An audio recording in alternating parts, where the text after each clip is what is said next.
Okay, so we are live with episode 5, and we actually have the whole original cast back. Apeman's here. The boys are back in town. Jeff's here. Good evening, ladies and gentlemen. And then our special guest is my lady friend, codename Meege. Hello. It's going to be her handle, her username.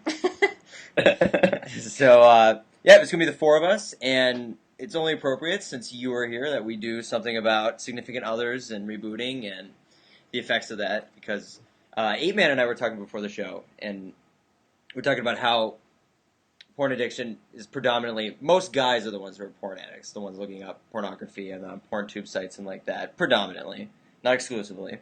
But, and in that way, it's kind of one-sided, but most porn addicts want relationships, they want to be with somebody, and that inherently sort of makes it part of both genders, because the other person has to be involved and that sort of thing. So we're going to talk about that all day. All day. 45 minutes. Yeah. 24 hours. We're not going to eat. We're not going to go to the bathroom, and that's Doing a promise. marathon.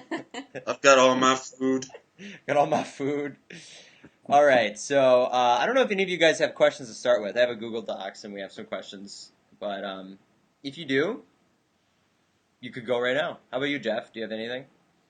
Questions? Not really questions. I guess obviously it affects. You said it affects guys. I mean, it affects mainly guys. But my girlfriend Selena actually has a porn addiction too. So she's back in the mix. Yeah. So she's trying to reboot as well. Do her own reboot. Whatever girls have to do for rebooting, who fucking knows? Yeah. We haven't got any research on that really. So I tried my best to try and help her, but it's hard because how do you? Obviously, it can't be the same for both sexes. So Yeah, that's the frontier of the frontier. Exactly. It is. Yeah. But yeah, no real questions. Just Yeah. let's talk. Well, I guess the big one, the one question that was in the threads, and then the one that we thought of too was because I told Meege that that I had a porn addiction like 3 weeks into our relationship, and that's for sure a nerve-wracking thing to do. And there's like better ways to do it. There's like good ways to do it. And since you've had somebody tell you that, what do you think is a good way for a porn addict to tell somebody they care about or somebody they want to be with that they are a porn addict? Well, I just love that. I think it was like 3 or 4 days prior to us spending time together. We had like plans to hang out or something. You text him and you're like, yeah, I have something I really want to tell you. And left it very ambiguous. And I was kind of like, okay, like, so he's leaving me or, yeah, I don't know. But I think it worked well for you because it forced you to do it. Because when we sat down, I was like, or when we started hanging out or whatever, it was like, what was this? Kind of have about? to do Yeah, it like if you do it, yeah. I forced you to do it. Yep. And you wiggled around for a while and didn't want to tell me. But That's true. no, you started from the beginning and you told me exactly, when you started watching porn and kind of your relationship with pornography up until that point, when you stopped watching it, and then the effects of it. And then you also sent me, I remember you're like, you can take some time to think about it, and you sent me all this material to read, which was kind of funny looking back. The Gary Wilson TED Talk, right? Didn't I send that one? Yeah, I watched that. Yeah. And, but I immediately was just, I think I was on board pretty much immediately. Yeah. But you also allowed me to walk away if I wanted to.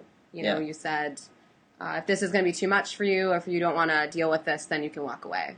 And there will be no hard feelings. So I think that's important for porn addicts who are contemplating telling a partner to allow them to get out if they want, because it's a lot to ask of somebody. So Yeah, definitely. You don't have to do it. right. Yeah. But at the same time, like I don't know, but I think if you kind of make a connection with someone and you're a porn addict, I think like the fact that you've made a connection with someone probably, how can I word this best? It probably shows that you have a kind of, like, even within that brain fog or whatever, if you've still got it, that's probably quite something quite special that you got with that person. Mm-hmm. So it's unlikely, I think, that they'll walk away. Like, I mean, Gabe was saying last week, which I loved that show, by the way, that was awesome. Oh, he was nice. sort of saying, there's no need to sort of be shy about it. But yeah, as you say, Meege, if I can't, Such a goofy name. I know, whatever.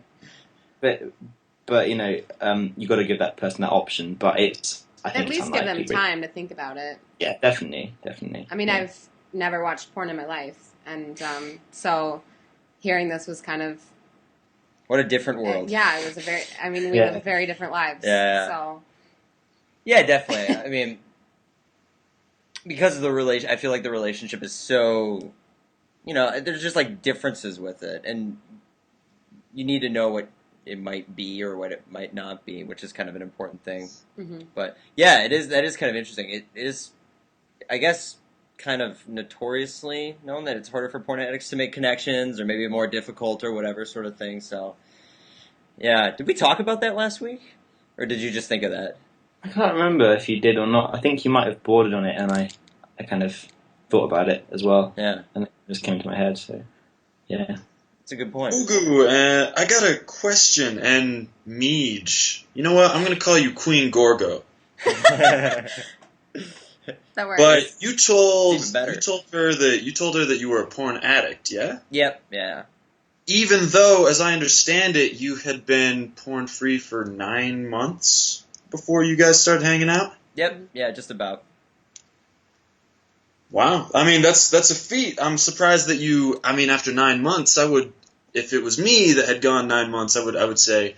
And I was telling my girlfriend, I would say, I quit porn. I used to watch a lot, but I quit it, and I don't anymore. Yeah. So I'm surprised that you would refer to yourself as an addict after so long of.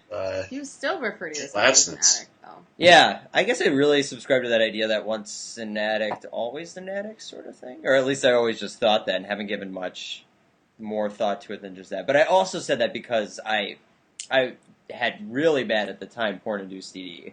And I still have it now, but it's not as bad as it was when we first started. Oh, I see. So Yeah. because that was still a factor, then Yep, yeah.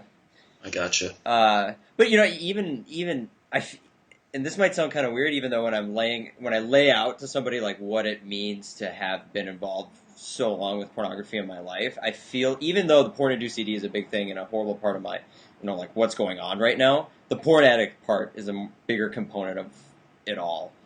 I feel like I was a porn addict, or I am a porn addict, or however you want to look at it. I feel like that's the bigger thing to talk about, that I had the addiction, or could have Right. snappy addiction again if I got into it, or something like that. But that's kind of why I said that. I think that way. I gotcha. Yeah. Yeah. Yeah, man. Yeah, man. So, yeah, that was good. Do you think something like writing a letter to somebody would work? A porn Dear lady. Yeah. I mean, I think it would work if, like, you're a very nervous person and you know that you won't be able to do it face-to-face. Yeah. But I think it's important, I don't know, like, you're going to have to talk about it face-to-face all the time, so it's not just going to be one conversation. Yeah. You know? And even if, so, I don't know. Yeah.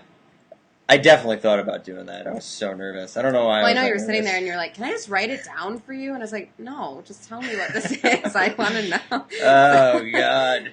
And that's, I mean, I think that's huge, because you said that you gave an out, like the option. If you want, you can walk away. But in doing that face to face, I imagine that there was so much trust in that I have a difficult time imagining anybody getting that kind of face to face confession, that kind of trust, and saying, "Wow, okay, I'm out." Yeah. Yeah, exactly. This is what I meant earlier when I tried to say. I think if you have that kind of connection with someone, it's unlikely that they'd then just walk away, because The intimacy it takes to even talk about that is, yeah. yeah. And I personally didn't consider walking away, but it was just kind of nice to know that it was my decision. You know, like it was completely up to me. Yeah, it wasn't like, so I am this way, let's keep doing this. Yeah. Yeah. Because I think I would have felt a little bit more bombarded and forced into it. Yeah. Even though I would have stayed anyway, so. Yep. Yeah. Okay. Back to the Google Docs. What other questions do we got?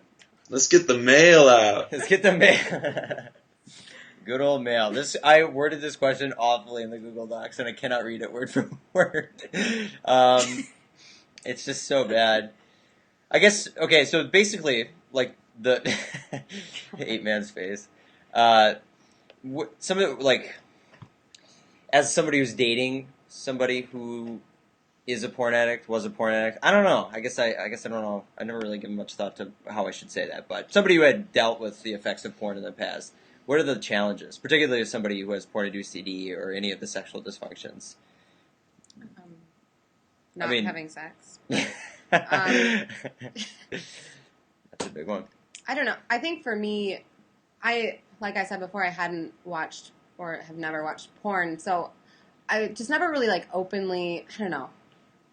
I guess like finding that comfort level of talking about it and like being really communicative about it was really challenging for me. And I remember the first few months it was like you would bring it up and you would want to talk about it, and I think I would shy away from the topic often. But talking about like just like you would tell me anything with it. Yeah. Okay. And it just felt like I was receiving so much information about your penis all the time, and it was just like, this is so much, you know what I mean? Like, it was just like, kind of, I don't know, but, and you kind of just like grow into that challenge of it and be more open about talking about things like that, just because I wasn't comfortable about it in the beginning, so. Yeah, no, definitely.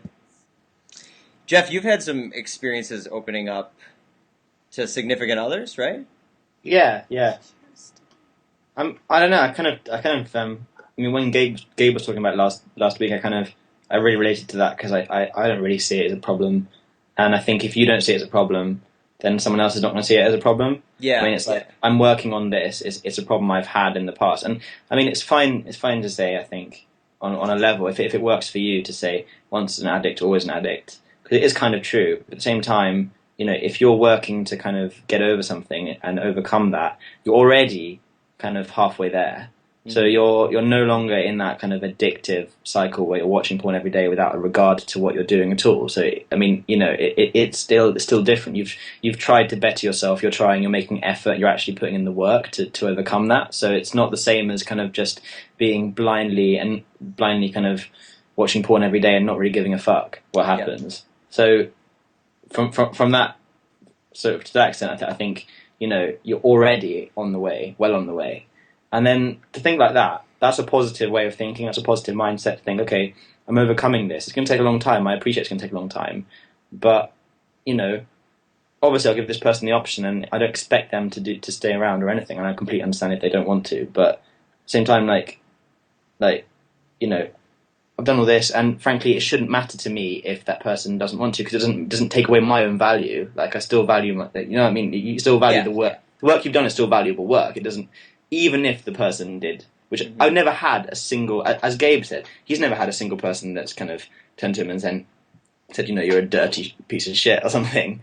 And I've never had that either. All I've had is like positive responses from people I've opened up to. I've never ever had a negative comment even. Yeah. Like, you explain it properly, and the way you explain it, you know, depends on how comfortable you are with it. And I think part of just becoming a better person, not just overcoming porn addicts, is being comfortable with every aspect of yourself, even your dark side. And if you're comfortable with that and you're just candid about it, you'll just kind of be a kind of candid, honest person anyway, and your friends and significant others will see you that way anyway. Mm-hmm. So if you do open up, then they'll just be like, oh, you know, it's nice that he's being so honest, and, you know, it gives the person a broader picture of kind of you, and not just kind of one dimensional, but it's more holistic, I guess. Absolutely. Does that make sense? No, definitely. Yeah. I think we have at least on the forums and stuff like that, an easy time blowing some of these things out of proportion. In terms of, you know what I mean? Like, yeah, it's just a porn addiction. It's like, you know, like, obviously it's a serious thing. Yeah. And it takes a long time to overcome, but it's just a porn addiction. Like, as long as and you know what you are, and you know what you're dealing with, and exactly. But when you are feeling shit, it's really hard to kind of see outside that. But when you are just, you know, but then you just have to be mindful and just be aware that, okay, it's just another thing like anything else. And like everyone has their shit, you know. Yeah. I did but they don't even know themselves, so it's better to know your shit and be able to be like, here's my shit, than later days down the line with the person to realise that they'd actually really fucked up and you didn't realise, and they're mental, and you're like, what? This came out of nowhere. So, you know. Yeah. Apeman, you were going to say something? Yeah, well, I thought that, like, it does get blown out of proportion. And I think we talked about this 2 episodes back about how you can overdose, so to speak, on the forums. Yeah. You don't want to spend too much time there because it is you can get this kind of tunnel vision where it becomes your life. Mm-hmm. And all of a sudden your whole life is like, I'm recovering and I need to grit my teeth and resist, and you can get to it's very easy to get to a point where big swaths of your day are all about you resisting and trying to overcome. And I think I went on vacation 2 weeks ago or a week ago. I came back. I haven't been on the forum since, and it's been really nice.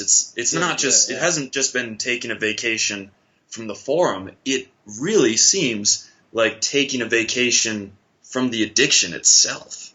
And I think it's just a matter of, I'm not thinking about it, I'm not talking about it, I'm just living my life. You know, the real life, that shit that we're supposed to be doing. So Mate, I've exactly the same thing. Exactly the same thing. You don't go on the forums, you don't talk about it, and it becomes just let it lie. I mean, the time will pass. Yeah, I forgot that I was, till today I hadn't really thought about it for ages. I just don't think about it anymore. I just get on my life and I've got so many plans to make and things to do. I don't have time to think about that shit, and that's how it should be for everyone. That's the place you want to get to. You're just not really thinking about it. It doesn't matter. It's like, okay, it's one thing, but it obviously takes time to get there. And you're going to want to think about it a lot at the beginning. But I think after you gain some momentum in your recovery, it's just like, you know what? I don't even need to think about this all the time. It will sort itself out eventually. You know? Yeah. It's just... Yeah. And I think it's important to give yourself permission to leave it behind and do the stuff that you want to do in your life. Real life shit. And if you look at life shit, dogs. All the best recovery stories too. That's like the big thing they emphasize too. It's like, just stop worrying about this. Go do something. Go outside. Yeah. Do anything else. Lately? Yeah. It's great. Yeah. I concur. Absolutely concur. Okay, so we did those. Should we pop out the user questions? Do you guys have any thoughts? Any thoughts on significant? I thought we were in the Word doc. Dude, that was all the ones I had, the Word doc. 2 bullet points. Yeah, it was 2, and one of them wasn't even articulated well, so... So those weren't that wasn't user stuff? That was not. No. That was just kind of like self-generated. But yeah, no. Yeah, one thing I did want to say is, we were talking, most people take porn addiction really well if you're going to talk to them about being an addict and all that sort of stuff like that. I did have, and I wrote about this in my journal, I did have an experience where I tried to tell a girl 6 months into it, and it went pretty bad. And I think that's kind of a rarity and a bad... It's not the norm. Most of the time it's going to go fine, and nobody's going to treat you like a freak. But this time it didn't really go that well. So she thought you were a freak. That's exactly what she thought. Yeah. And I think that's a reflection of that weird imbalance in that for guys in the 21st century, porn is ubiquitous. Mm-hmm. If a guy walked up to me and said, "Hey, I've never watched porn," I'd say, "Do you live with a tribe somewhere?" But for girls, it's different. I mean, you, Meege, you say you've never watched it in your life. Do you think that's typical? I think so. Well, I don't know what typical. I live with 4 other girls, and I think one of them is the only one in the house who's ever watched it. And it was very sparingly. So, I mean, that's a very small sample size, but... Yeah. Yeah, I used to... there's some girls I used to hang out with, and I've asked them that before, and they said they've seen it, but they're not anywhere remotely close to regularly. So, yeah, it's kind of crazy. Then some girls watch it regularly, you know, it just depends. Yeah, it's nothing marginalized. Their friends too, because if their friends watch it, that might become kind of a norm in their kind of friendship group, and then that'll kind of not be a problem anymore, and then people just talk about it and they'll do it. Yep. But I guess because with girls there's a bit more of a stigma around kind of masturbation and stuff, it's less kind of talked about. Mm-hmm. From my experience talking to girls, you know, and like you know, when I get to know someone really well, you know, we can talk about this kind of stuff more candidly, and it's like, do you talk about masturbation with your friends? It's like, it's pretty 50-50 on yes or no. Yeah. Or no, and it's like, it's not really so much of a kind of done thing, I guess. Yeah. But it depends on what society you live in and if you're a student, because students tend to be quite more open, I think, or if you're working and you have colleagues, or what are you doing? I guess it's kind of, it varies with girls, I think. We've had numerous female porn addicts on YBR too, so yeah, not to marginalize anybody who is female and a porn addict at all, because it definitely does happen. Yeah, but yeah, the experience I had, I guess all I would say about that is most of the time it's going to go fine, and every once in a while somebody's going to take it bad, and you just keep going. Don't let it bother you. I let it bother me a little bit too much, and I got over it, but that generally won't happen. if you base your happiness on the way someone else looks at you, and it's a pretty slippery slope from there. Yeah, your happiness doesn't come from anywhere else apart from your own mind, completely. So if you think that what someone else thinks of you is completely defines you, it's completely the opposite way. It's what you think of you defines you. Yeah. So if you're still cool with like the fact that you're recovering and you're doing well in life, and you're just kind of, even if it's really slow progress, if you're just making some progress in any aspect of your life, and you have that kind of assurance of just, I am worth something, I am, I have all these things going, and I'm making an effort, then and then you have that confidence, that's all you need. Mm-hmm. So just fuck them. Fuck them. Yeah. No, those are really good thoughts. All right, so I think let's go check out what people were asking on the thread. I think there's 2 questions for Meege, and then a question for all of us. Let's see. No. All right, there we go. Okay, so this one's for Meege, and we just kind of talked about this. But did you know anything about porn addiction before you met me? Did you even know it was a thing? No. Definitely. Yeah, I was gonna say I didn't know it was a thing, and I was addicted. Yeah. I was. Yeah, me too. Yeah.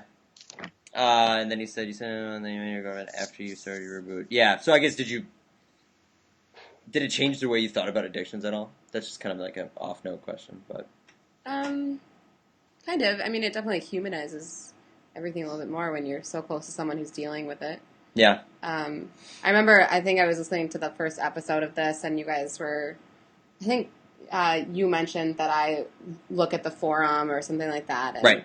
Apeman was like, wow, that must really change the content of your journal. And you kind of brushed it off, but it's it's just kind of funny because, I mean, nothing that you write on there is, I mean, maybe you do alter it, I don't know.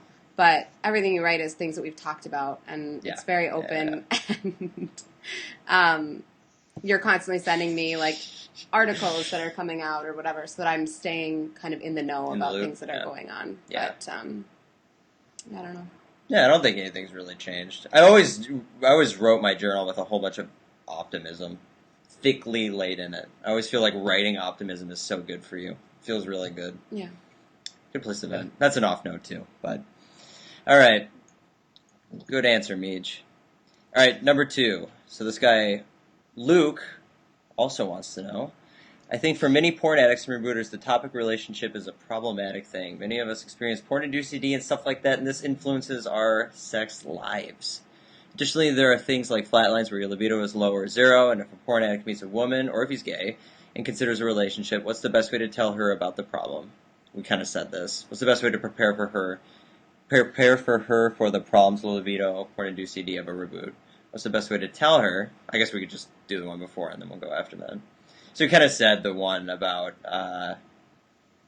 like, telling somebody, but how do you prepare for things like flatlining and low libido? Because I'm sure that does take a toll on a partner. Yeah, I think communicating with the person that you're with about what's happening and being really open and honest about it is the biggest thing. Yep. I mean, we talk, I wouldn't say, like, too much about it, but, I mean, it's definitely a conversation that we have, about, like, how things are going, and I know you mentioned on your blog or whatever that we signed like a verbal contract, and we do things like that kind of randomly just because we get off on verbal contracts. No, I was thinking. I'm so into verbal contracts. Like we start. I don't know how to phrase this, but long streaks of like you say like I need to go without orgasm for a long time, and it's hard to do that without kind of stressing that and talking about it and planning it out. Yeah, which seems silly, but it works because there's two people in it. Yeah. Jeff, out of curiosity, how often do you talk with your partner about porn addiction related stuff? Anything kind of related, just bringing up the topic. Just when it comes up, really. I don't know. I guess I talk about. Well, my ED is a lot better. Like it's the more like I see Selena, the more it just gets better. It seems to be like a really, really quick thing to kind of recover. Mm-hmm. Obviously, when like I do say like I need to kind of start refraining from orgasm and stuff, which I do need to start doing now, like from partner orgasm. But like it's just something that we kind of because she's got one too. Like I kind of want to see how she's doing, and like she's relapsed. We just sort of support each other. It's very like a mutually sort of just supportive thing. And obviously because both of us have it, it's like it's less of like just one sided. It's just like how are you doing with yours? How have you been recently? And it's like it's really cool. Yeah, so it's really interesting. Yeah. So it's kind of it's a non-issue, but it is something that comes up. It comes up in conversation. Yeah. I think we just prefer to just do other just talk about other things. It's like it's kind of in the back of it's somewhere there in the back burner, but it's not. By no means dominates your conversation or anything like that. Yeah. Okay. Yeah. Yeah, I was just wondering. Interesting. And this guy Luke also wants to know. How do you tell somebody that the sex life will be problematic and sometimes non-existent without hurting them? That's what Luke wants to know. Sex life is non-existent? That's news to me. I mean, my sex life is non-existent, but you have a girlfriend. I think he's talking about himself, but I think that is mainly in the kind of found in the neuroses of the porn addict himself. Because I think there are, obviously, if you do have erectile dysfunction, it's difficult to kind of, it's difficult to deal with a lot of things. You feel like kind of less of a man, and these are kind of problems that happen within you, kind of like negative thought patterns, negative thought processes that kind of become habitual. And you're like, and that's the real problem, as opposed to the actual sex life itself. It's like, you can, if you get over that kind of obstacle that you're creating yourself, like, sex life is non-existent, therefore a relationship can't possibly happen if there's no sex life or there's limited sex life at the beginning. You'll start to recover very quickly for a start, because when you're rewiring, erections get quickly better. I think with a lot of people who I've read who have started having a reboot partner, it's been quite quick that their erections have kind of started to improve. Mm-hmm. So it's only going to be for the initial stages, I think. In the initial maybe couple of months or whatever. I mean, some of the worst cases, I think, probably initial couple of months, and then you'll start to see some significant improvements. I think I don't know. For me, it was like really quick. For me, it was like the first few times having sex, it got better and better and better every time. But I think it's just like you kind of tell yourself, I can't have sex, I can't do this, I can't do that, I can't. And that just spirals you into thinking really, really not being able to. Yeah. You just think, if I can, I can. If I can't, I can't. Who cares? Mm-hmm. No, I think that's really important. Look for intimacy rather than like sex.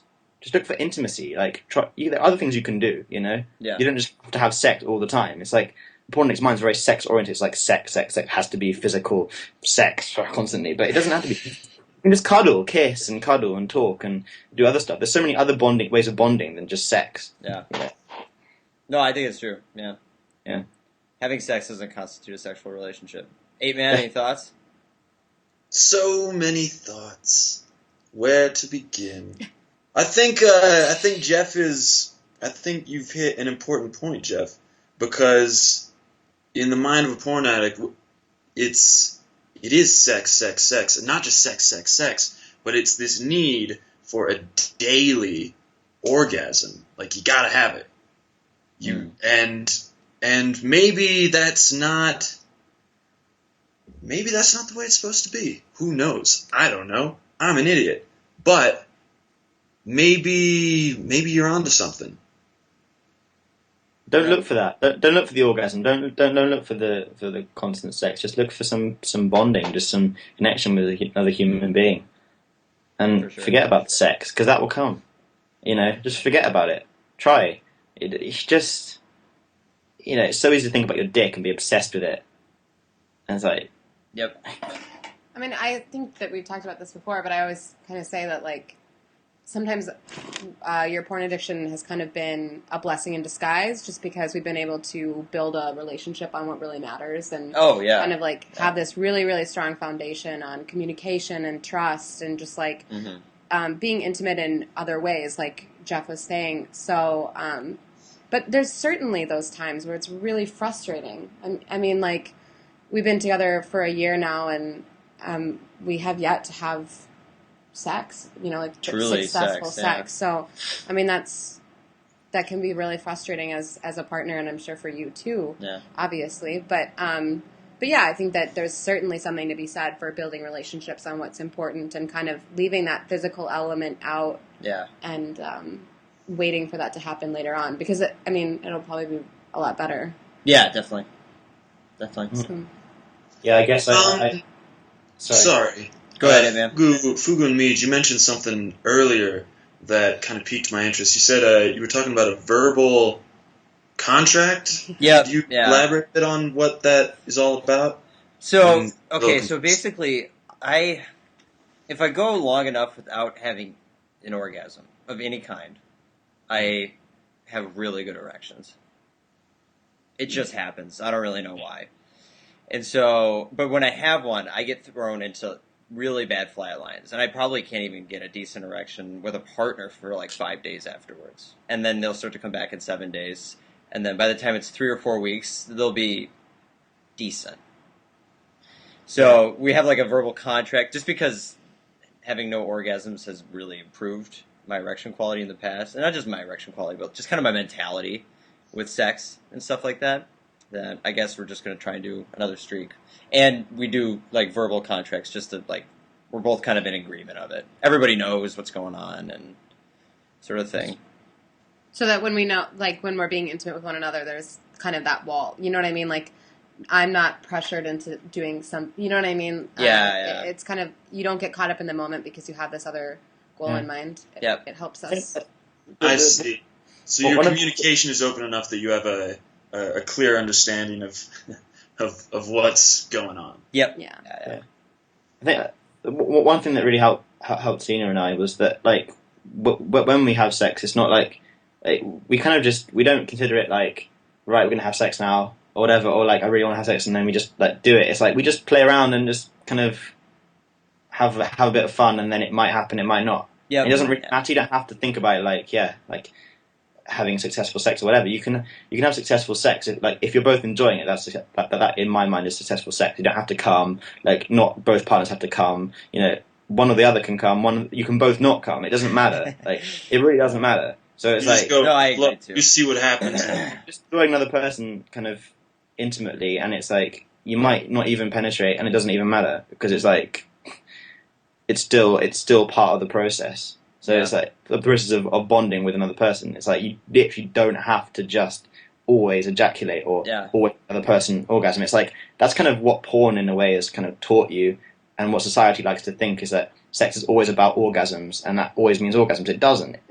Sex can be sometimes, really just heated and passionate in the moment, and you just both orgasm straight away, or one person orgasms quicker than the other, and it takes the other person longer. It's a clumsy affair, sex. It's not just like smooth all the time, It can be, sometimes it can be really smooth, sometimes it can be just like a bit, patchy, but it's just fun. Just have fun, relax, and just enjoy it. That is 100% the best advice you can give to anybody, I feel, that's starting a relationship. For sure, in the first 3 months, I was always rating my erection quality with you, and wasn't even there in bed. I feel bad about it. I mean, not okay. I don't mean it like that.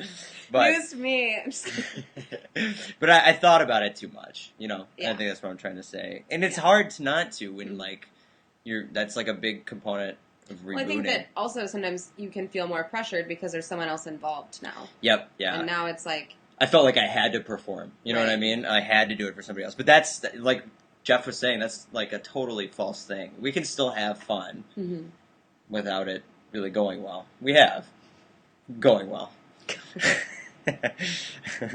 But you don't need, rock solid erections or to be a porn star having sex, basically, to have fun in your sex life. You don't want to be a porn star having sex. No, that's what you don't want to do. Yeah. Not a robot, not just some kind of sex robot. You want to actually be feeling that connection more. And the more you play around with someone, the more you feel that connection, the more at ease you'll be with each other, and the more easy eventually it will happen. Fuck Absolutely. it. Yeah. Absolutely. Okay, so we probably have 3 or 4 more minutes. Meege is a very busy woman. So we gotta wrap it up soon, though. So I think we have one more question that's not really related to the topic, but why not answer it? Why not? Xfinity says, how long did you experience anxiety when rebooting? Like, around what days in your reboot did you not really have it as bad and was able to talk to people you didn't really know, or at least didn't really know too well? It sounds like he has a lot of anxiety. I don't know. I had anxiety. The worst anxiety I had was all throughout the first year of my reboot, for whatever reason. And I think, like Gabe said in the last episode, it's a 50-50 thing. 50% it's physiological things in your brain from porn addiction and stuff like that. And then 50% is just you not knowing how to cope with not having your release. The thing that you go to, your vice or whatever like that. So I had it for a long period of time. I don't really know why. Everything in my reboot seems to be kind of in slow-mo, so I would just say, just keep doing things.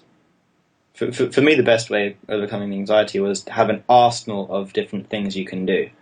Just an absolute arsenal of things. Not just one thing, because that one thing might not work in a certain mood, that you might not be able to sit down and meditate all the time. Cold showers might not always work. You just have a whole plethora of things that you can do when you're feeling anxious. Yeah. And all of those things, I tell you, require taking your mind off the thing in hand. Yeah. And whatever takes your mind off the thing in hand, I'm not saying go to drugs or alcohol, but just go for a run, go to the gym, do whatever works for you to get rid of the anxiety. Yeah. And then, Absolutely. For me, meditation obviously really worked, but yeah. For me, long distance running, man. Yeah. See? You're anxious, you go run 5 miles? Yeah, seriously, go run 5 miles, kick your ass. And if you have anxiety, it's like running with a passion, so I'm doing that. You do it? Yeah. I just did a 10K race yesterday, and I could feel it in every part of my body. Yeah. Good for you, man. Thank you. Getting on your real life shit. Doing the real life stuff, yeah. But, yeah, that'd be my advice. Just an arsenal of things is good advice. Apeman, do you have any suggestions for somebody struggling with anxiety? Anxiety! I feel like anxiety is just part of life. I mean, I know I started my reboot with kind of this tacit, maybe unspoken assumption that if I went long enough without porn, anxiety would be eliminated from my life. Somehow I would become just this bulletproof rock of a man, and I would never feel unsure about anything else ever. That's a fantasy. Anxiety is part of the human condition. Definitely. And I do feel way more anxious. My anxiety skyrockets. If I relapse for 24 hours, give or take, after that, I'm a wreck. I'm neurotic. I can't get out of my skull, and it's awful. But it subsides very quickly. After about a day, I'm back to, being good, being fine. Normal Apeman. Normal Apeman. Of it is a big step. The fact that you're just aware that right now I'm anxious. Yeah, but I mean it's part of life. So don't. Yeah. I wouldn't recommend going into this thinking that somehow you're going to cure anxiety once and for all. I mean, in fact, lately I feel like if you really want to combat your anxiety, you gotta have a little courage to put yourself in situations that make you anxious. You will inoculate yourself to your anxiety. Lately, I've been I've been playing shows, which scares the shit out of me every single time for like, and the hour before I actually go down to play, I mean, this last time, I was literally trying to work out how I could run away.